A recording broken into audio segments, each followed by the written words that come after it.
Sejumlah negara-negara di dunia telah menjatuhkan sanksi kepada Rusia atas tindakannya lantaran melakukan invasi ke Ukraina.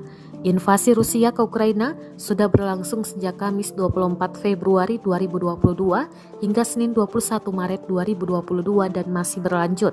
Sanksi-sanksi tersebut seperti larangan investasi hingga pembekuan aset terhadap para pemimpin Rusia dan oligarki serta penolakan akses ke bandara dan wilayah udara. Beberapa negara yang telah memberi sanksi, diantaranya Jepang dan Australia. Namun dikabarkan baru-baru ini kedua negara itu memperlakukan sanksi tambahan terhadap bank dan organisasi pemerintah Rusia. Bank Sentral Rusia sekarang juga ada dalam daftar sanksi Australia.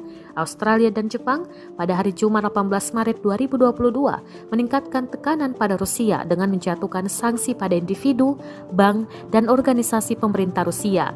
Canberra, ibu kota Australia, memperlakukan sanksi pada Kementerian Keuangan Moskow dan tambahan 11 bank dan organisasi pemerintah, termasuk Bank Sentral yang mencakup sebagian besar aset perbankan Rusia bersama dengan semua entitas yang menangani utang negaranya. Sementara itu, Jepang mengatakan akan menjatuhkan sanksi terhadap 15 individu dan 9 organisasi, termasuk pejabat pertahanan dan eksportir senjata dalam negeri Rusia, Rosoboronexport.